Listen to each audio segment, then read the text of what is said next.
Assalamualaikum teman-teman. Di video sebelumnya kita udah explore asal-usul nama julukan Abu Hurairah. Dan sekarang kita bakal mengetahui kisah laparnya Abu Hurairah. Jadi teman-teman, Abu Hurairah itu pernah mengalami rasa lapar. Ya, perlu diketahui ya bahwa Abu Hurairah ini adalah seorang ahlus sufah, yaitu seorang fakir muhajirin yang tidak mempunyai rumah sehingga bertempat tinggal di bagian sufah atau di bagian serambi Masjid Nabawi. Dan makanannya itu bergantung kepada sedekahnya para sahabat dan terkadang dicukupi dari harta yang disisihkan dari Baitul Mal. Jadi rasa lapar itu sudah menjadi hal yang lumrah atau hal yang wajar bagi seorang ahlus sufah, Abu Hurairah. Tapi pada saat itu beliau pernah merasa lapar yang teramat sangat luar biasa sekali, teman-teman. Meskipun demikian, meskipun merasa sangat lapar, Abu Hurairah tidak pernah meminta. Beliau hanya berharap agar seseorang memberikan makanannya.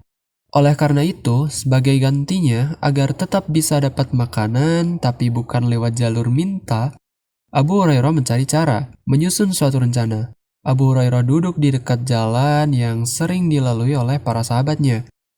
Rencananya, ketika ada sahabat lewat jalan itu, Abu Hurairah akan menghampirinya dan akan menanyakan tentang satu ayat Al-Quran yang sebenarnya beliau udah tahu, alias udah paham, teman-teman. Dan dengan bertanya, harapannya itu biar nanti diajak ke rumah sahabatnya untuk dijelaskan sekalian makan-makan, ya nggak? Oke. Abu Hurairah duduk di dekat jalan yang sering dilalui oleh para sahabat. Pada saat itu, Abu Hurairah melihat sahabat Abu Bakar radhiyallahu an melewati jalan itu. Abu Hurairah langsung menghampirinya dan langsung pura-pura bertanya, menanyakan tentang satu ayat Al-Quran yang sebenarnya beliau tahu.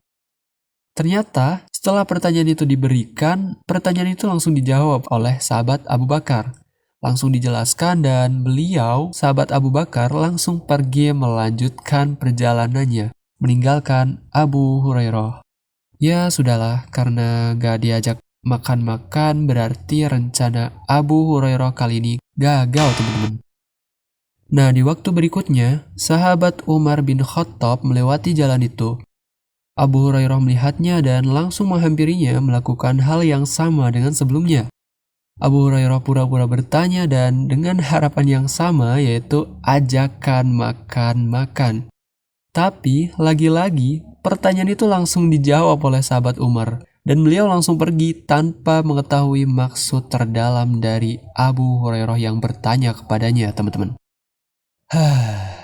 Jadi rencana Abu Hurairah kali ini gagal lagi, teman-teman.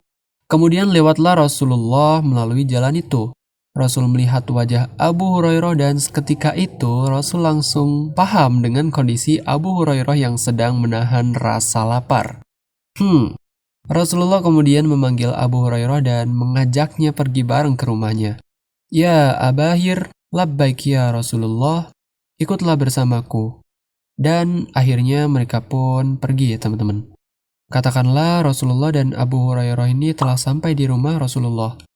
Nah, di rumah itu, Rasulullah menemukan sewadah susu. Lalu beliau bertanya kepada seseorang, "Dari mana susu ini?" Orang itu menjawab, "Tadi si Fulan mengirimkan susu itu untukmu." Alhamdulillah. Rasulullah mengucap syukur. Wah, kebetulan banget ya. Pas lagi lapar-laparnya, diajak ke rumah Nabi, ada sewadah susu dikasih sama tetangga. Manisnya hidup ini.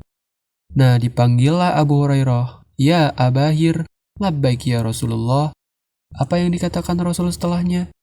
Temuilah para ahlus sufah, ajaklah mereka.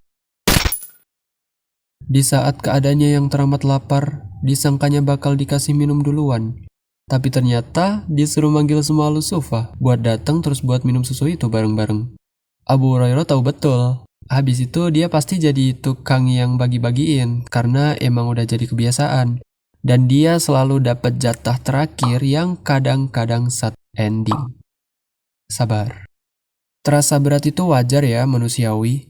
Tapi dalam hati Abu Hurairah, jika sudah perintah Allah dan Rasulnya, maka tidak ada alasan lagi untuk menolaknya. Masya Allah. Kemudian, Abu Hurairah melaksanakan perintah itu. Dipanggillah semua ahlu suffah untuk datang ke rumah Rasulullah. Susu kemudian dibagi-bagikan dan seperti biasa Abu Hurairah jadi tukang bagi-bagi. Ya Abahir, ambillah, lalu bagikan kepada mereka. Itu perintah Rasulullah. Susu itu kemudian terus dibagikan oleh Abu Hurairah. Terus dituangkan sampai ahlus suffah itu benar-benar kenyang semuanya. Dapat jatah nggak ya kira-kira Abu Hurairah? Ternyata setelah ahlus suffah kenyang semuanya, masih ada sisa susu dalam wadah itu, teman-teman. Magic. Kemudian Nabi berkata, "Ya Abahir, tinggal tersisa aku dan kamu." "Benar, wahai Rasulullah," jawab Abu Hurairah. "Minumlah," kata Rasulullah. Abu Hurairah kemudian minum susu itu. "Minum lagi," kata Rasulullah. Rasul memerintahkan Abu Hurairah untuk terus minum sampai Abu Hurairah benar-benar merasa kenyang. "Demi Zat yang mengutus engkau dengan kebenaran, perutku sudah tidak bisa menampung susu itu lagi ya Rasulullah." Itu kata Abu Hurairah. Nah, pada saat itu, barulah Nabi meminum susu yang tersisa dari para sahabatnya. Masya Allah. Dari cerita ini, kita dapat gambaran karakteristik dari seorang Abu Hurairah yang sangat taat kepada Allah dan Rasul-Nya. Dan karakteristik Rasulullah yang memiliki akhlak yang sangat mulia ya teman-teman. Oke, itulah kisah tentang laparnya Abu Hurairah yang di dalamnya mengandung nilai hikmah yang luar biasa. Sekian teman-teman video kali ini, semoga bermanfaat. Wassalamualaikum warahmatullahi wabarakatuh.